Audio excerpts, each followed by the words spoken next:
പെൺകുട്ടികളോട് campus എന്ന് ഏതൊക്കെയോ LGBT ചോദിച്ചുകൊണ്ടിരിക്കുകയാണ്. എന്താ ചോദിക്കുന്നത്? കണ്ടില്ലേ, ഇസ്ലാമിൽ മാത്രം ആണുങ്ങൾക്ക് ഡബിളാണ് സ്വത്ത്, പെണ്ണുങ്ങൾക്ക് പാതിയേ ഉള്ളൂ. ഇതെങ്ങനെയാണ് നമ്മൾ സഹിച്ചുകൊണ്ട് മുന്നോട്ട് പോവുക? കുട്ടികളോട് ചോദിക്കുന്ന ചോദ്യമാണ്. ബാക്കിയുള്ള എല്ലായിടത്തും ആൾക്കാർക്ക് ആണുങ്ങൾക്കും പെണ്ണുങ്ങൾക്കൊക്കെ തുല്യമാണ്. ഇസ്ലാമിലാകട്ടെ പെണ്ണിന് പാതി ആണിന് ഇരട്ടിയാണ്. വായ് എന്ന ചോദ്യം നിങ്ങളോട് ക്യാമ്പസ് എന്ന് ചോദിക്കാം. അപ്പൊ നിങ്ങൾക്കും തോന്നാണ് ശരി എന്നല്ലേ എന്ന്. എന്നിട്ട് അത് വെച്ചിട്ട് ആളുകൾ രാഷ്ട്രീയപരമായും അല്ലാതെയും മുതലെടുത്തുകൊണ്ടിരിക്കുകയാണ്. പക്ഷെ ഇസ്ലാമിൽ അതിന്റെ ഇപ്പുറത്തുള്ള നിയമങ്ങൾ നിങ്ങൾ പഠിക്കണം. വളരെ ശ്രദ്ധിച്ചു കേൾക്കുക. ഞാൻ പറയുന്ന ഒരു ഉദാഹരണം. ഒരു ആങ്ങളെയും ഒരു പെങ്ങളെയും ഒന്നിച്ചൊരു വാപ്പ വിടാണ് ദുബായിലേക്ക് വിട്ടിട്ട് പറയാണ്, നിങ്ങളൊരു 6 മാസം അവിടെ നിന്നിട്ട് വരും, പക്ഷേ ഫുൾ ചെലവ് മോനെ നീ എടുക്കണം. വിസയുടെ ചെലവ് നീ എടുക്കണം, ടിക്കറ്റിന്റെ ചെലവ് നീ എടുക്കണം, അവിടുത്തെ ഭക്ഷണത്തിന്റെ ചെലവെടുക്കണം, അവിടുത്തെ ഫുൾ റൂമിൻ്റെത്, അവിടെ കറങ്ങുന്ന വാഹനത്തിൻ്റെത്, എല്ലാ ചെലവും നിന്റേത്. ഇതാ നിന്റെ കയ്യിലേക്ക് 5 ലക്ഷം രൂപ ഞാൻ തരുന്നു.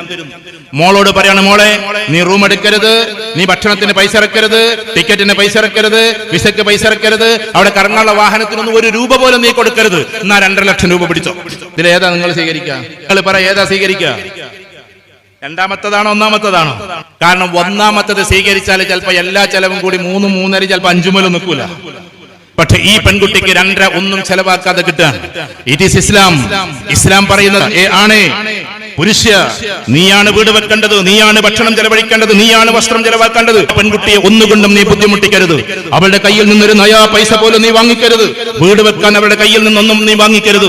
അവർക്ക് വസ്ത്രത്തിന് വേണ്ടി അവരുടെ കയ്യിൽ നിന്ന് നീ ഒന്നും വാങ്ങിക്കരുത്. അവൾക്ക് നിതാന്തമായി മരണം വരെ ഭക്ഷണം കഴിക്കുന്നതിന് വേണ്ടി അവളുടെ കയ്യിൽ നിന്നൊന്നും വാങ്ങിക്കരുത്. നിന്റെ മക്കളുടെ കാര്യം, നിന്റെ ഭാര്യയുടെ കാര്യം, നിന്റെ എല്ലാവരുടെ കാര്യവും പുരുഷ നീ നോക്കണം. എന്നാ പഠിച്ചോ ഇരട്ടി സ്വത്ത്. പക്ഷേ മോളെ നീ ഒന്നും ചെയ്യരുത് എന്ന് ഇസ്ലാം പറഞ്ഞിരിക്കുന്നു. അതിന്റെ പേരിലാണ് ഇത് സംഭവിക്കുന്നത്. ഞാൻ പറയുന്നത് മനസ്സിലാണ്ടോ നിങ്ങൾ? അപ്പൊ സത്യത്തിൽ ഈക്വാലിറ്റി എന്ന് പറയുന്ന ഒരു സാധനത്തിൽ, ഈക്വാലിറ്റി എന്ന് പറയുന്ന അഥവാ തുല്യം എന്ന് പറയുന്ന സാധനത്തിൽ ആണിനും പെണ്ണിനും തുല്യം തന്നെയാണ്. കാരണം തുല്യം തന്നെയാണ്. ഇപ്പൊ എന്റെ കൂടെ വന്നിട്ടുള്ളത്, അദ്ദേഹം ഇങ്ങോട്ട് വന്നിട്ടില്ല, അദ്ദേഹം മലപ്പുറം ജില്ലയിലെ ജസ്റ്റിസ് ആണ്. എന്റെ കൂടെ കാറിൽ വന്നിട്ടുള്ളത് അദ്ദേഹം, ഞാൻ പറഞ്ഞ സ്റ്റേജിലേക്ക് വരുന്നില്ല എന്ന് പറഞ്ഞു. എന്റെ പ്രിയങ്കരനായ സുഹൃത്ത് അഡ്വക്കേറ്റ് ജാബിർ, ജില്ലാ നോട്ടറിയാണ്. ഇപ്പൊ അദ്ദേഹം ജുവലിംഗ് ജസ്റ്റിസ് ആണ്. അദ്ദേഹം എന്നോട് പറയാറുണ്ട്, എല്ലാ നിയമങ്ങളും ഇങ്ങനെ പരിധി നോക്കിയാൽ ഇസ്ലാമിലെ സ്വത്താവകാശം പോലെ ശുദ്ധമായ ഒരു സ്വത്താവകാശം ഒന്നും നമുക്ക് കാണാൻ പറ്റില്ല. കാരണം അവരത് അങ്ങേയറ്റം പഠിച്ചവരാണ്. എന്നിട്ട് ക്യാമ്പസിൽ വെച്ചിട്ട് കുട്ടികൾ നമ്മളോട് ചോദിക്കാണ്, മറ്റെല്ലാറ്റിലും ഇരട്ടി, നിങ്ങൾക്ക് പാതി, ഇതെന്താ ഇങ്ങനെ, എന്താ ഇസ്ലാമിൽ ഇങ്ങനെ എന്ന് ചോദിക്കാൻ. അതിന്റെ ഇപ്പുറത്തേക്ക് പോവാ. ഇങ്ങനെ കുറെ ചോദ്യങ്ങൾക്ക് ഉത്തരങ്ങളുണ്ട്. ആ ഉത്തരം പഠിക്കാനാണ് ഡീപ്പായിട്ട് നമ്മൾ ദീന് പഠിക്കണമെന്ന് പറയുന്നത്.